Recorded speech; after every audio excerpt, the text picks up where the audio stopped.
Country से आपको फायदा हो रहा होता है ना, आपने उसके साथ लॉयल रहना होता है। अमेरिका ने, डोनाल्ड ट्रंप ने ये बहुत अच्छा फैसला किया, अच्छा किया, पाकिस्तानियों के हाथ में नहीं दिया। इनके हाथ में देता तो हो सकता है उनको भी धोखा दे देते हैं, हमारे खून में है, हम लोग धोखा देते हैं पैसों के चक्करों में। हमारे गवर्नमेंट, जितने भी गवर्नमेंट के बंदे हैं, इंडियंस को दाद देनी पड़ेगी कि वो कहाँ जाके बैठ गए और कहाँ जाके, मैं कहती हूँ, हुक्मरानी कर रहे हैं भाई वो। देखिए ये बोलने में बहुत आसान है कि डोनाल्ड ट्रंप ने रख लिया गवर्नमेंट ऑफ एफिशिएंसी में, लेकिन एज इसको प्रैक्टिकल करना बहुत मुश्किल है। एवं आम बंदा तो नहीं जाएगा, आम बंदा डोनाल्ड ट्रंप को देखता बड़ी मुश्किलों से है। वैसे जब प्राइम मिनिस्टर मोदी पावर में आते हैं तो हम सबके दिल बंद हो जाते हैं, लेकिन जब अब ट्रंप आया तो ये आपको पता है मेन स्ट्रीम मीडिया पर भी ये टाइटल लगाए जा रहे हैं, ट्रंप शहजादा आ गया। तो क्या कहेंगे, मुसलमानों के लिए ज्यादा बेहतर ट्रंप है या मोदी है? मुसलमानों के लिए कोई भी बेहतर नहीं है।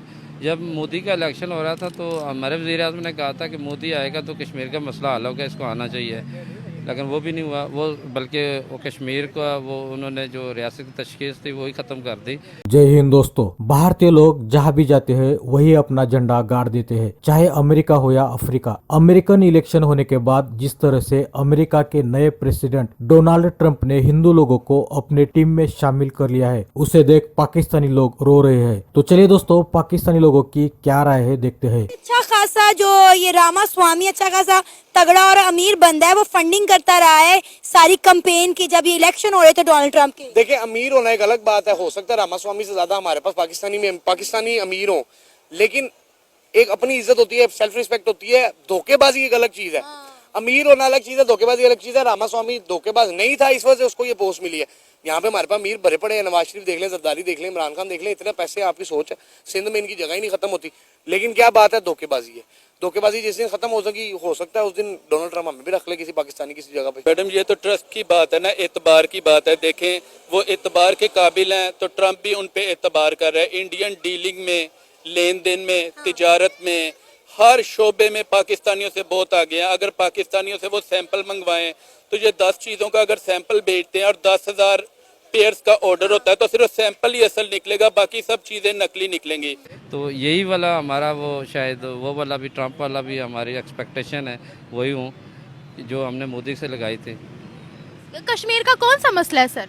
कश्मीर जो उस पर जुल्म सतम हो रहा है, जो उसकी हैसियत यरगमाल बनाई हुई है, और तो उस हवाले से मैं कहूँ ये हमारा मीडिया सिर्फ और सिर्फ टीआरपी के लिए कर रहा है। फिर नहीं, ये नहीं कर रहा, टीआरपी के लिए नहीं कर रहा। कश्मीर का मसला, चूँकि मैं कश्मीर से हूँ तो मुझे तो पता है। कश्मीर जी, मैं आज़ाद कश्मीर से। आज़ाद कश्मीर के हालात कैसे हैं सर? वहाँ पर बहुत अच्छे हालात है।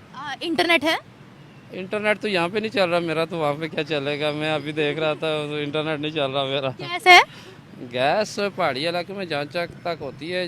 दोस्तों आपको बता दें कि हाल ही में अमेरिका के असेंबली इलेक्शन में डोनाल्ड ट्रंप ने कमला हैरिस को शिकस्त देते हुए दूसरी बार प्रेसिडेंट के लिए दावेदारी की है। उन्होंने दुनिया भर में चल रहे युद्ध खत्म करने का ऐलान करते हुए अपने कोर टीम में भारतीय मूल के और अमेरिकन हिंदू लोगों को भी शामिल किया है, और यही देखकर पाकिस्तानी लोगों को मिर्ची लगी है। आपको बता दें कि असेंबली में विवेक रामास्वामी और तुलसी गबार्ड जैसे हिंदू लोगों को महत्वपूर्ण जिम्मेदारी देते हुए डोनाल्ड ट्रंप ने हिंदू लोगों के प्रति अपना विश्वास जताया है। अमेरिका में भारतीय मूल के अमेरिकन हिंदू लोग बड़े पैमाने पर है और अपना योगदान देश के विकास में दे रहे हैं। इस असेंबली इलेक्शन में भारतीय लोगों ने खूबी से अपना रोल निभाते हुए प्रेसिडेंट डोनाल्ड ट्रंप को जिताया है। इसी बात को ध्यान में रखते हुए डोनाल्ड ट्रंप ने तुलसी गबार्ड और विवेक रामास्वामी को असेंबली का हिस्सा बनाया है। दोस्तों बता दें कि चर्चा में रहे विवेक रामास्वामी को एलन मस्क के साथ मिलकर एडमिनिस्ट्रेशन में सुधार लाने की जिम्मेदारी दी है। विवेक रामास्वामी के माता पिता 1970 में केरल से अमेरिका में आए थे। उनके पिताजी वी गणपति रामास्वामी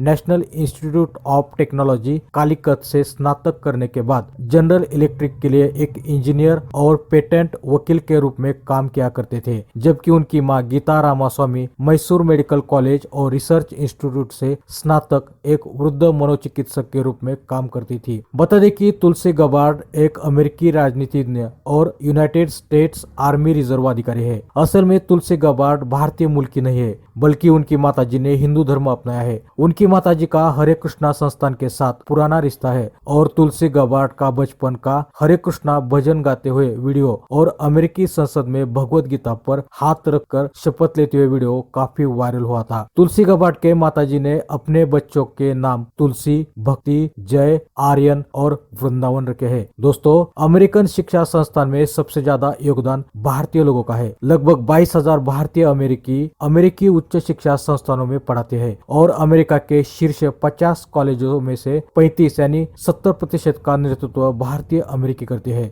भारतीय अमेरिकी भी अत्यधिक उद्यमशील है। उन्होंने लगभग 650 यूनिकॉर्न यानी $1 बिलियन से अधिक मूल्य वाले स्टार्टअप में से 11% की स्थापना की है।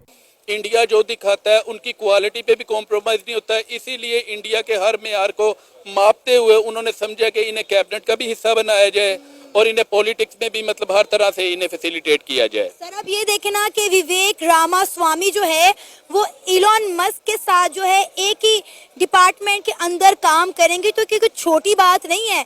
देखें मैडम, इससे बड़ी इंडिया के लिए एजाज की क्या बात हो सकती है कि one of the richest person in the world और दुनिया का अमीर तरीन आदमी एलन मस्क उन्हें अपने साथ काम करने का मौका फराहम कर रहा है। सिर्फ ये बात जब आपसे सुनी है तो मैं हैरान हो गया कि कितनी इज्जत की बात है और पाकिस्तानियों की कितनी बदनसीबी है कि इन्हें कहीं भी कोई जगह नहीं मिलती। अब सऊदी अरब को ही आप ले लें कि हमारा वजीर आजम सऊदी अरब गया और इसे पीछे खड़ा किया गया है और इसकी हाइट भी देखें, माशाल्लाह इसकी हाइट ऑलरेडी छोटी है और इसे खड़ा भी पीछे किया गया है जहाँ ये नजर ही ना आ सके। इससे बड़ी बदकिस्मती कहाँ होगी कि हम कशकोल पकड़ के जाते हैं। अब देखें, सऊदी अरब ने जो फौज की फैसिलिटी हमसे लेता था वो भी अब उसने इंडिया से तलब कर ली है। इससे बड़ी बदकिस्मती क्या होगी। तो दोस्तों, अगर आपको वीडियो पसंद आ जाती है तो कृपया लाइक, कमेंट और सब्सक्राइब कीजिए।